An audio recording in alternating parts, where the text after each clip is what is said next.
Hello, podheads, and welcome to another episode of Over My Dead Pod. This is your host for today, Kate Carter. And I'm Kylie Colwell. And I'm Holly Spear. And per usual, let's just jump right in. So, we are going to begin with a man who, on the surface, looked like he had built a pretty ordinary life. He was a husband, a father of two, and a guy who blended into a suburban lifestyle in the early 2000s without drawing much attention to himself. This kind of person neighbors might describe as quiet, maybe a little reserved, but otherwise pretty normal. His name was Robert Fisher, and if you've passed him at a grocery store or seen him pumping gas at a corner station in Scottsdale, Arizona, you probably wouldn't have looked twice. But like I've said before on this podcast, sometimes the most unsettling stories start exactly like that, with someone who seems completely unremarkable until one day something happens that turns a quiet life into one of the most haunting mysteries in modern true crime. This is the story of Robert William Fisher.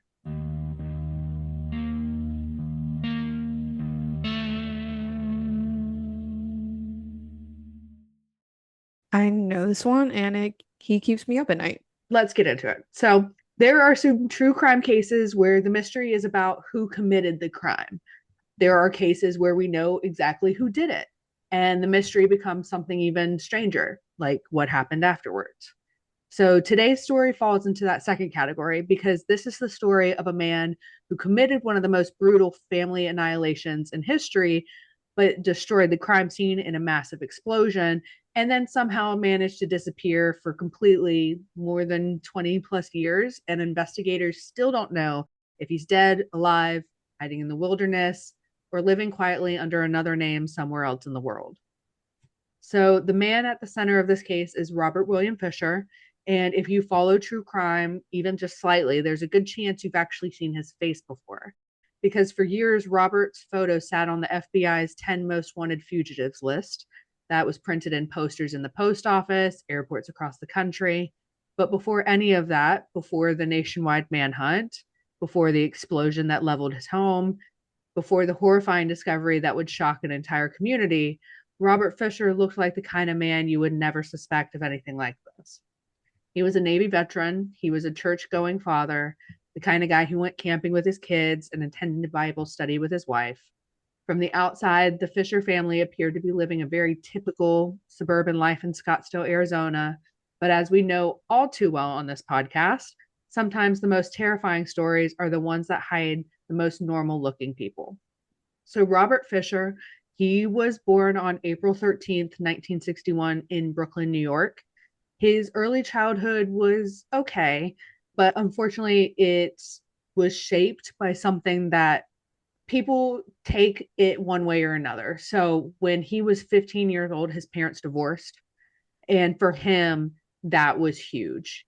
Many kids, divorce is like a painful thing, but maybe manageable. But for Robert, it seemed to leave a really deep psychological scar.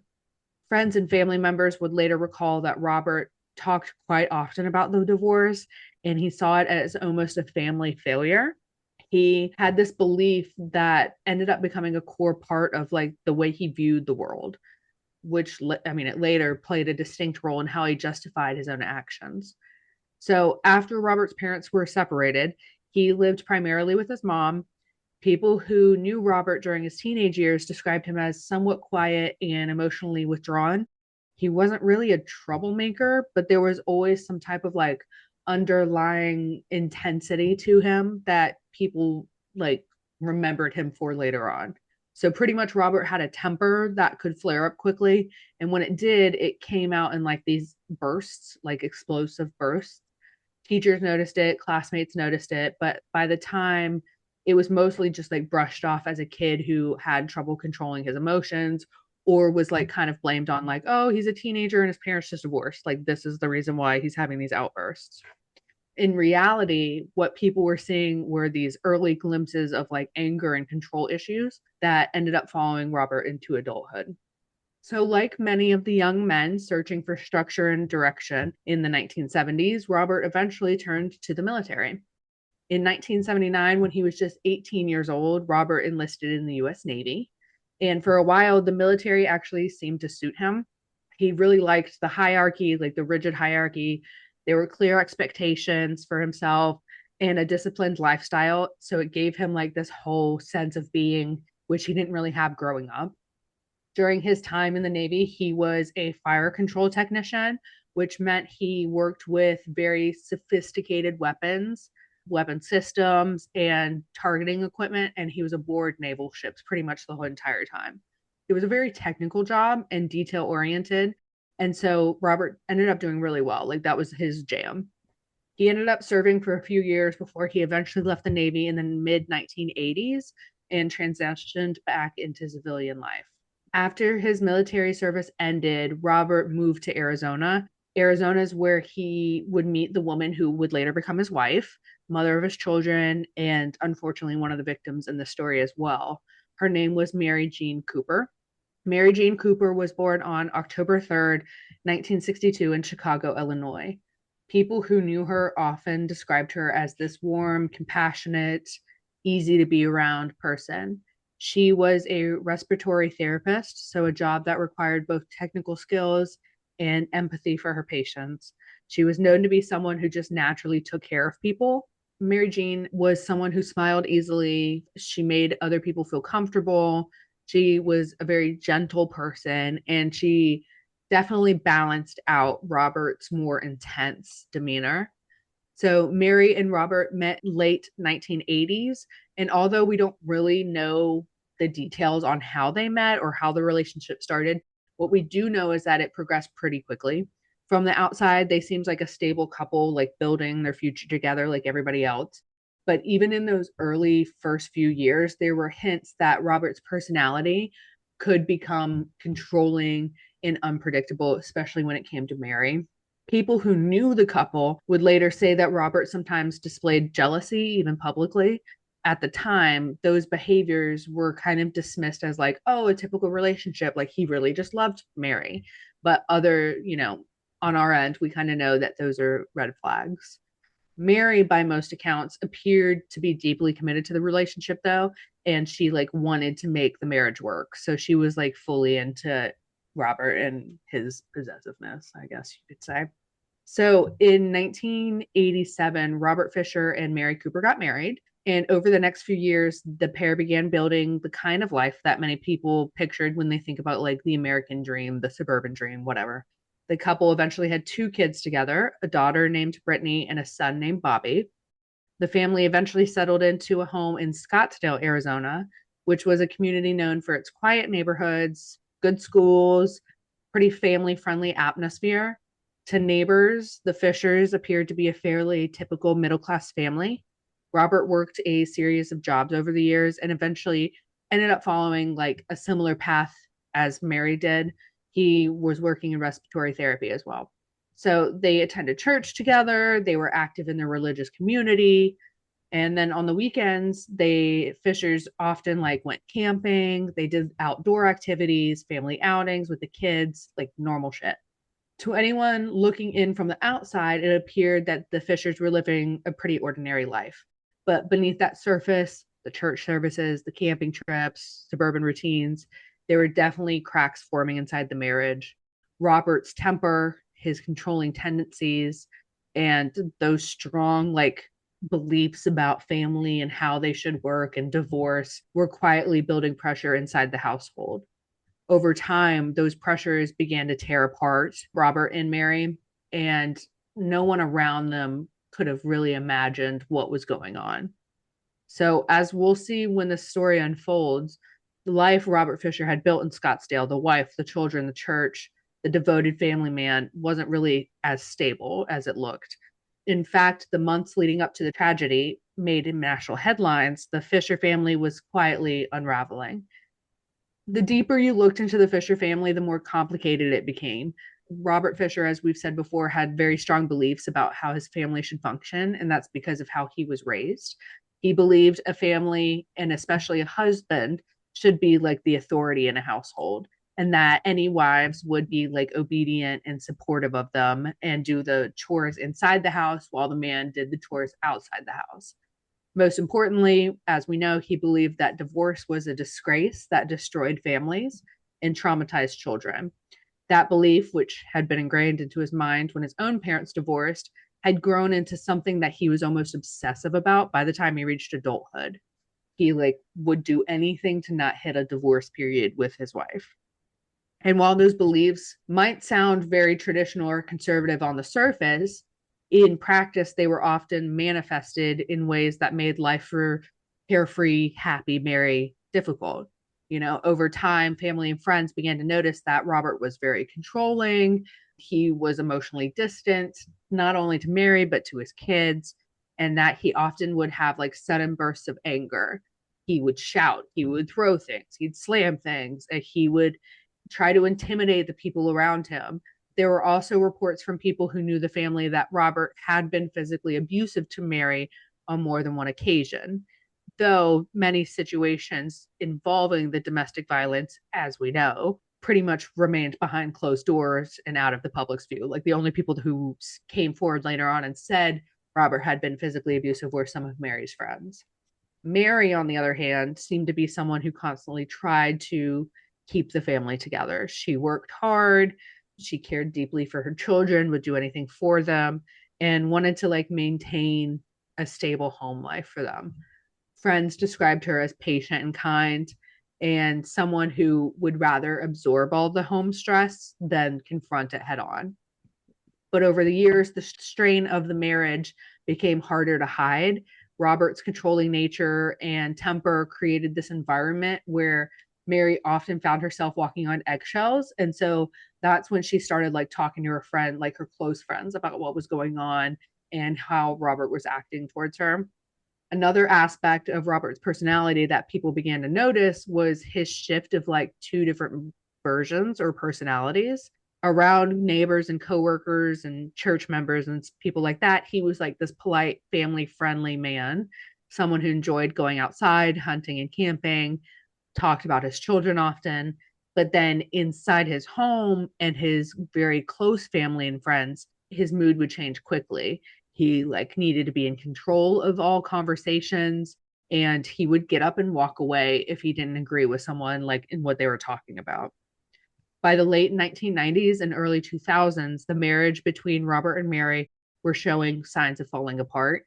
Arguments were more frequent. There were more indications that Mary was unhappy and that she was considering possibility of like filing for divorce. For Robert, obviously, that possibility was not a consideration on his end. Divorce in his mind was not just the end of a relationship, but the destruction of his family. It represented failure, humiliation, the same type of broken household he experienced growing up in. And according to investigators who later studied this case, Robert's fear of losing control of his family may have been one of the key factors to what happened.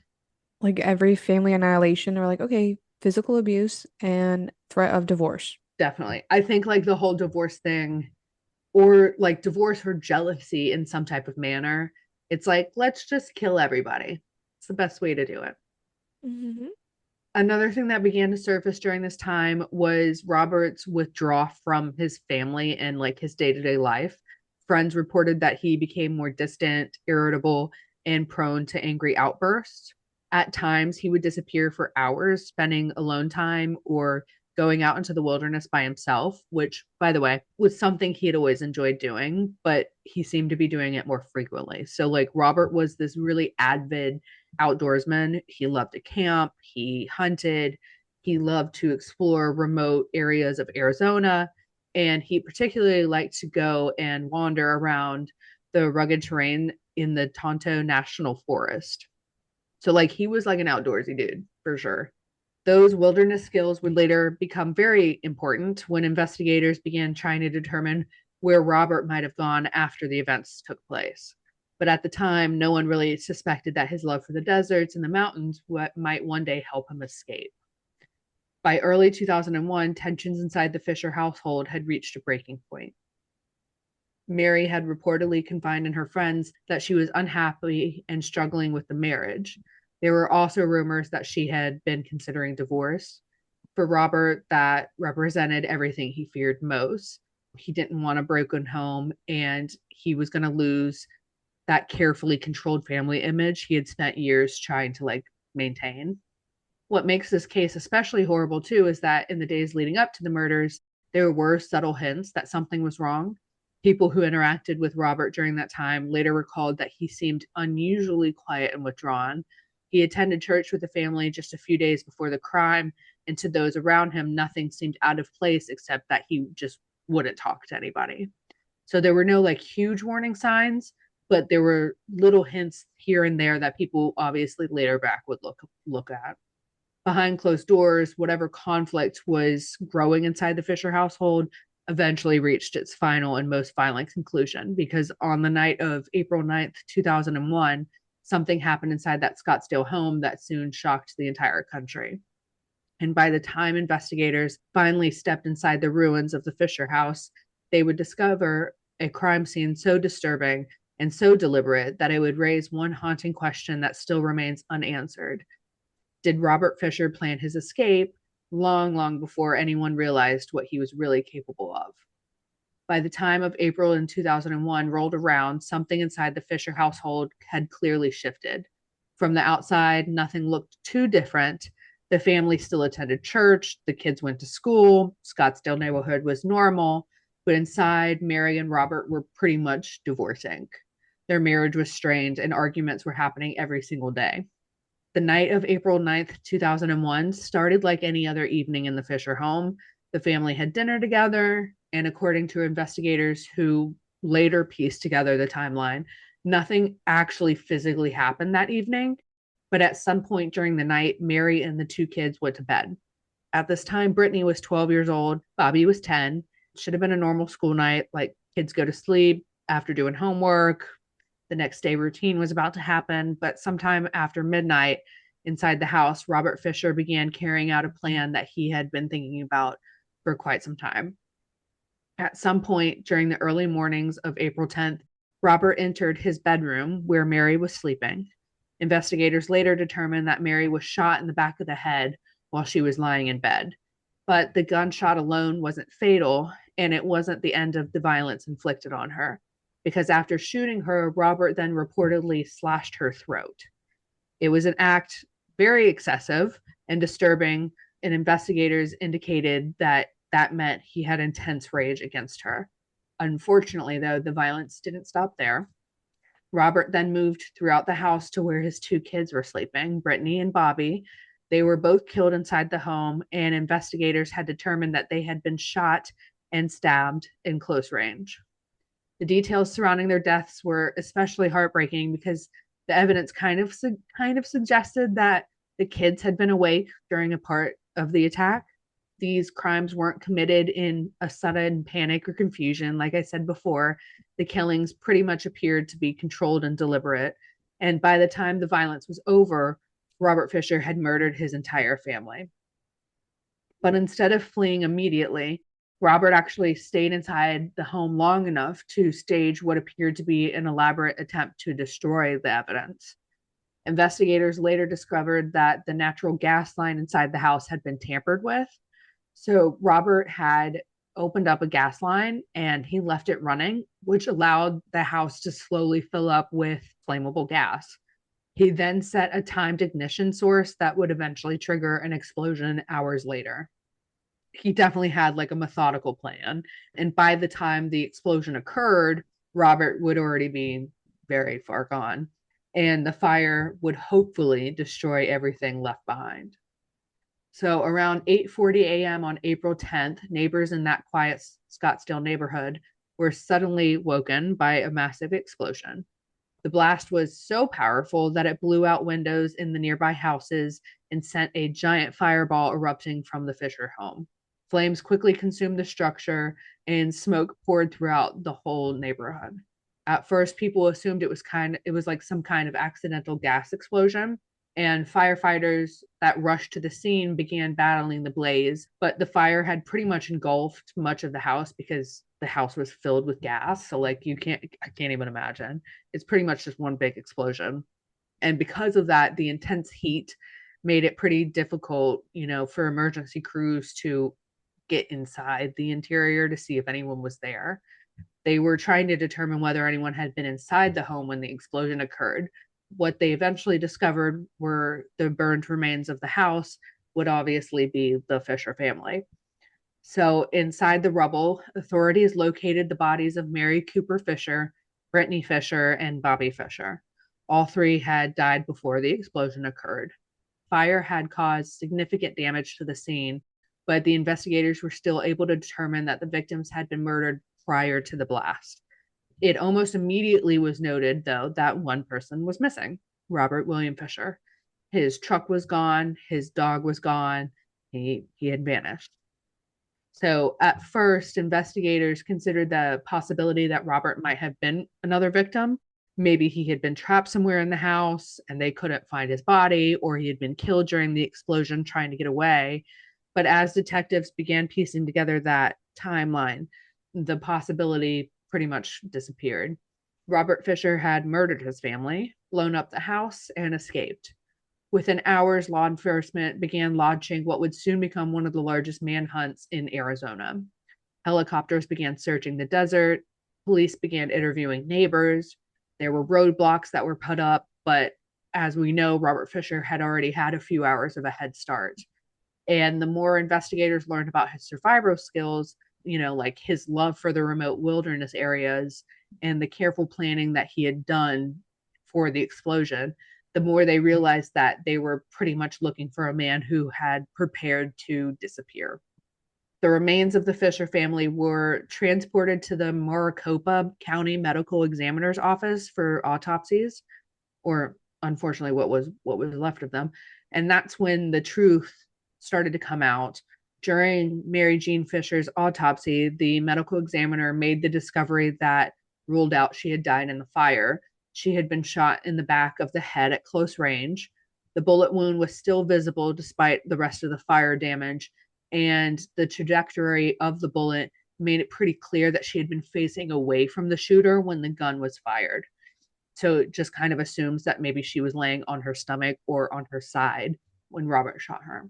They said that the shot should have been instantly fatal, and they're not sure if it was, but investigators obviously determined that her throat had been slit as well. The medical examiner noted a deep incision wound across her neck, suggesting that a knife had been used. The injuries were severe enough that even if the gunshot hadn't killed her, the slashing of the throat most certainly would have, which immediately told investigators something important: that it wasn't an accidental death from an explosion.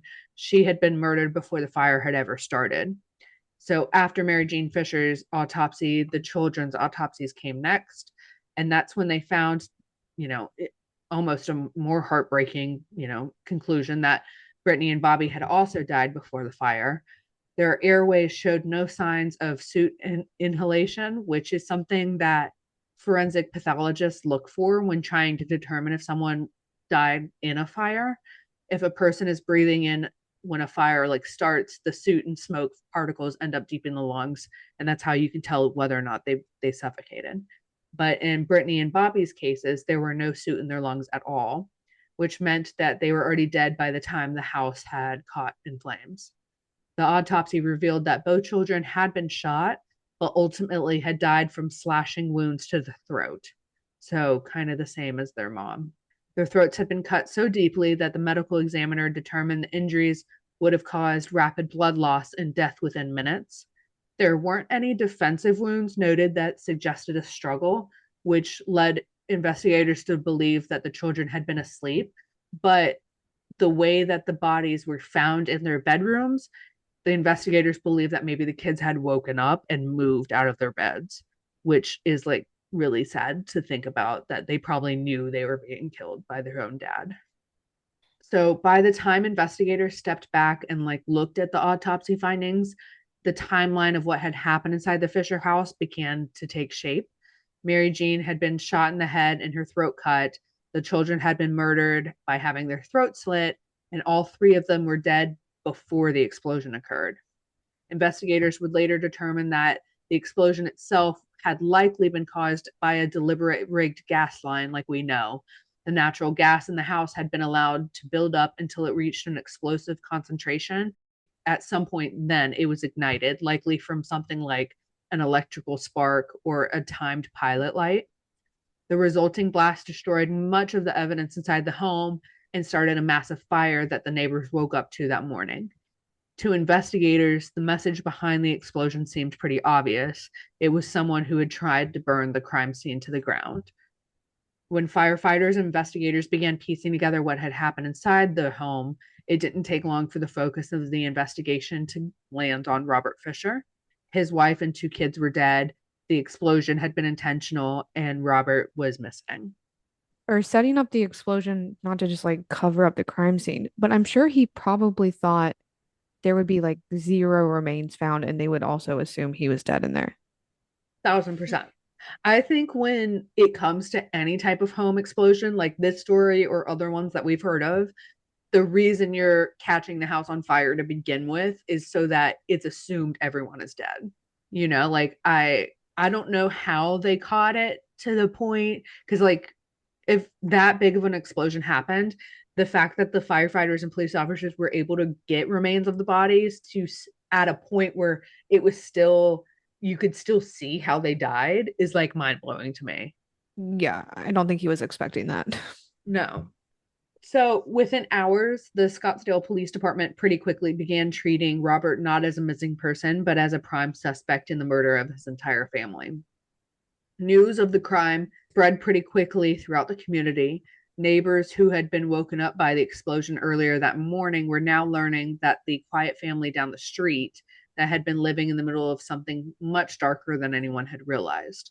Detectives began knocking on doors, interviewing anyone who might have seen Robert in the hours before the explosion. People described him as reserved, outdoorsy, and sometimes intense, but not many people could imagine that the man they had, waved to every once in a while from the street in their driveways might have been responsible for something as horrific. Like, just no one saw it coming. As investigators dug deeper into Robert's background, they quickly realized something that made the situation even more alarming. And that's what I've talked about before. Robert Fisher was extremely comfortable being in the wilderness. He loved hunting, he loved camping.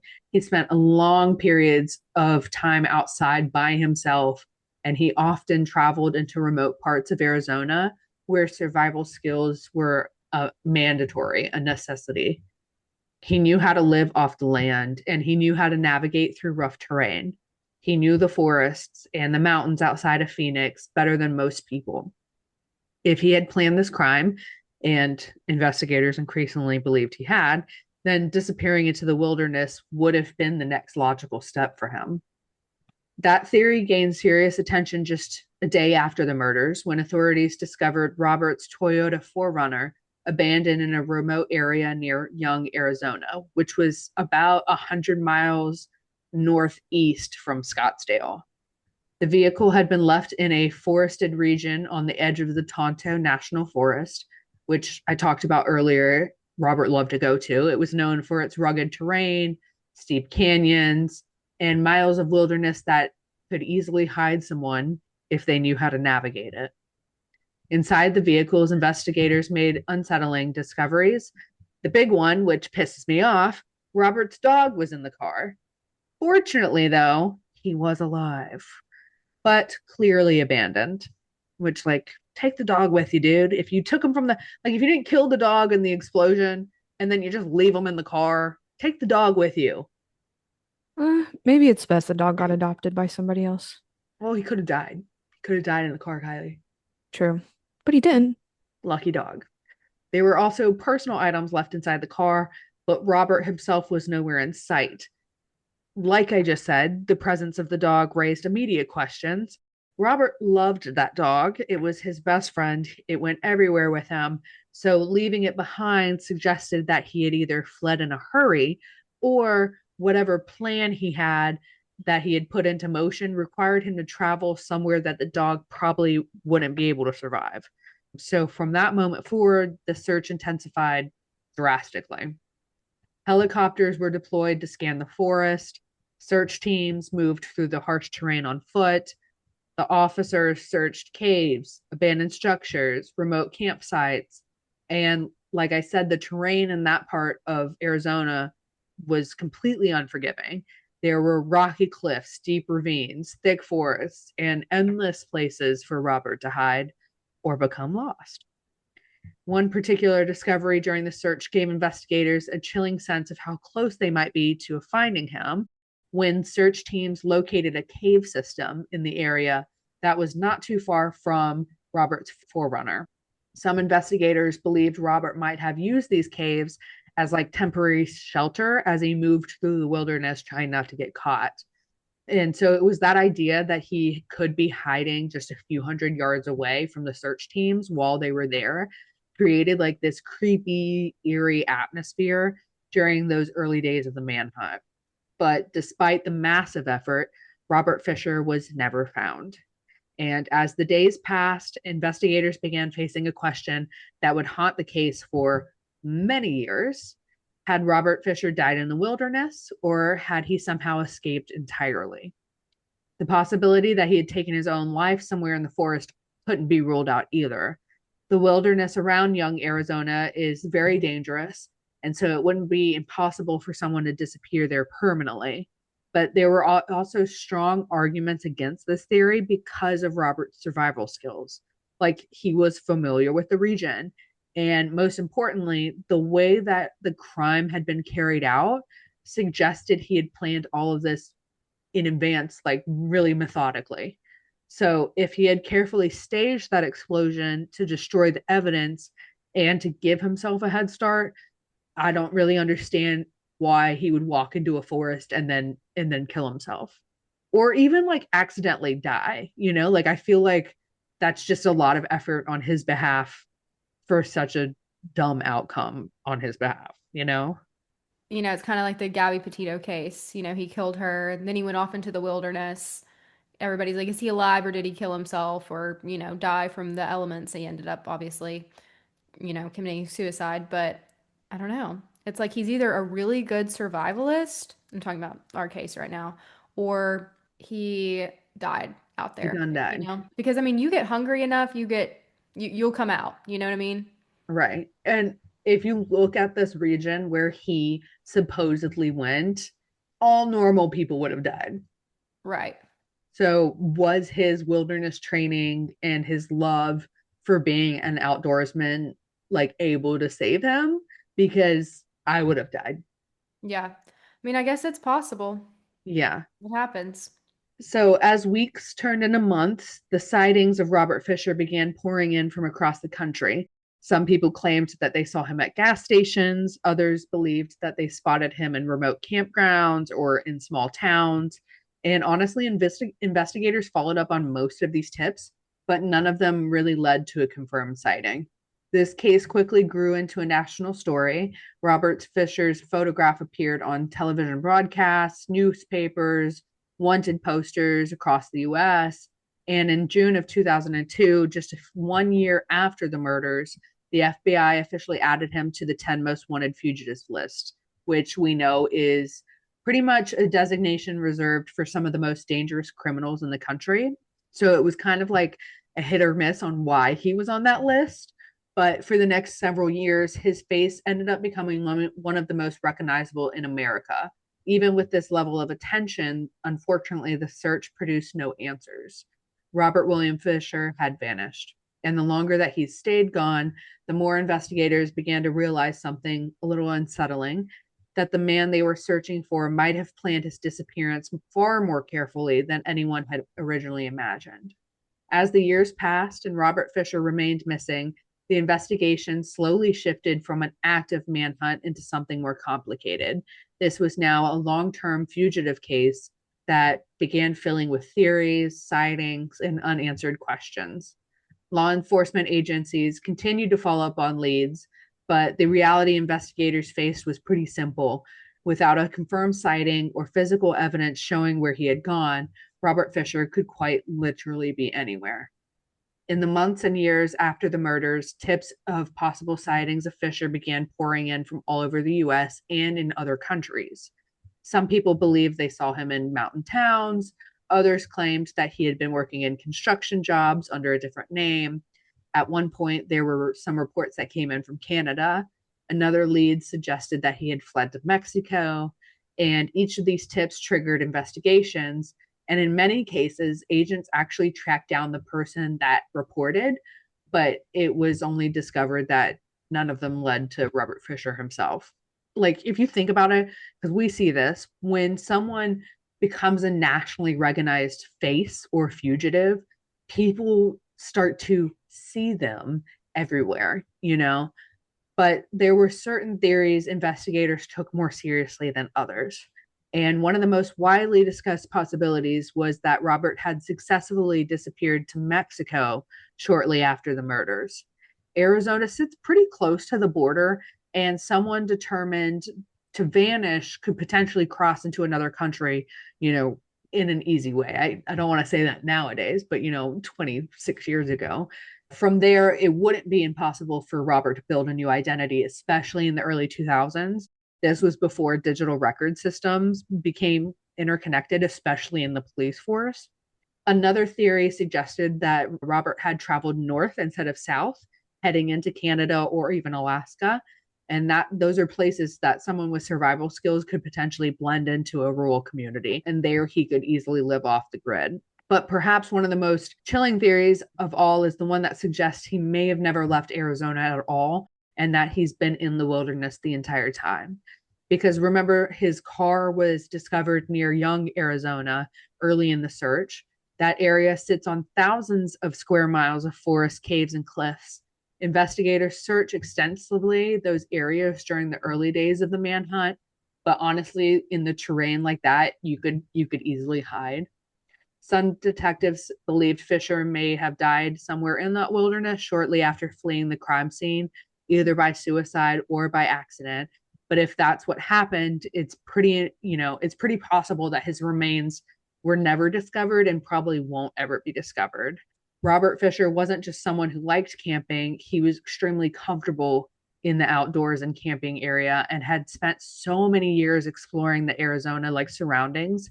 He knew how to survive in those rough conditions.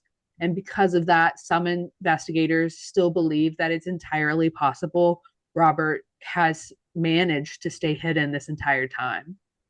So, for now nearly 2 decades, Robert Fisher's face remained on the FBI's 10 most wanted fugitives list. His profile ended up being distributed internationally, and law enforcement agencies around the world are aware of this case. But in November of 2021, something surprising happened. The FBI actually removed Robert Fisher from the 10 most wanted list.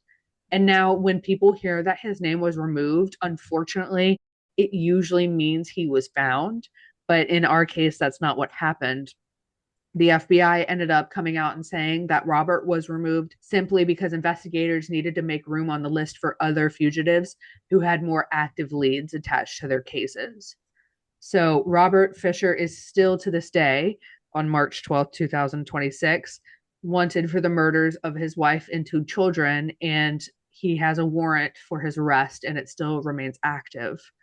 Law enforcement agencies continue to investigate tips whenever they come in. There is a team dedicated to this case, which brings us to the questions of where's Robert William Fisher?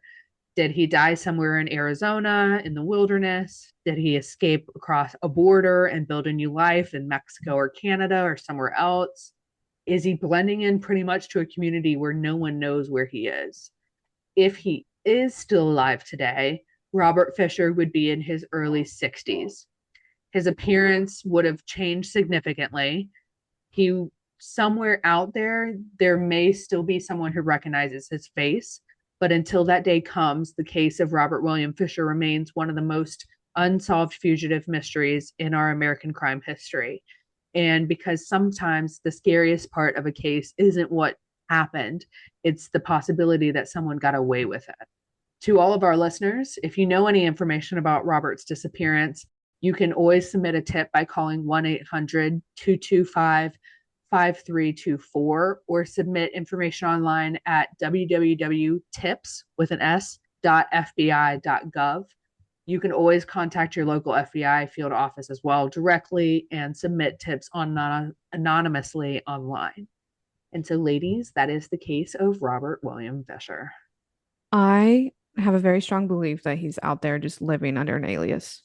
1,000% believe he's alive. If you really look into like his background and shit, I mean, the dude like would go and put himself in the most remote horrible conditions and do it for fun. He's alive. If he died like accidentally, like out in the elements, I don't see why he would have like abandoned the dog. Well, it would have been accidental, but as much as it sucks, I think he loved that dog and he was saving its life basically by leaving it in the car.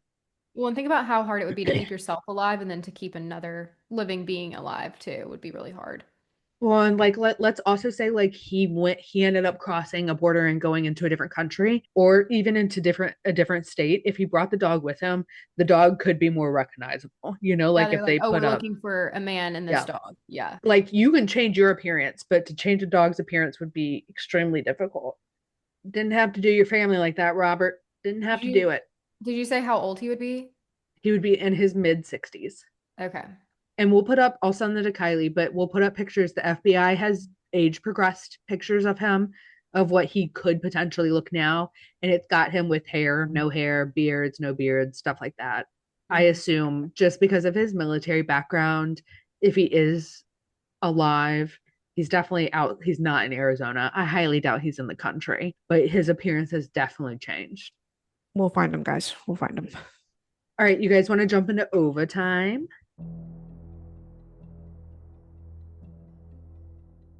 Kylie had a prompt for us today to think about before we came on, which I always appreciate because I can't think of things on the spot anymore.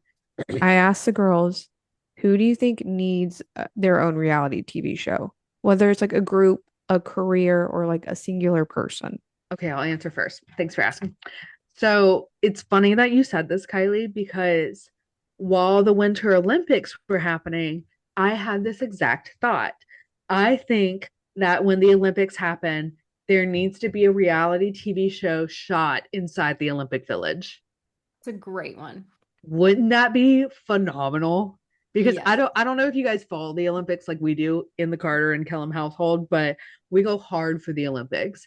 And by hard, I mean also on social media. I don't know if you guys saw it, but like because social media is such a big thing these days, all the athletes are like posting things. There's drama, there's love relationships. There was 22,000 condoms used this year in the Olympic Village within 3 days. Like it's some crazy shit. And I feel like we need to see it all in person. And I demand there be a reality TV show following them all around every 4 years and it be in the office style, where it's like the filming of the office, but for the Olympians.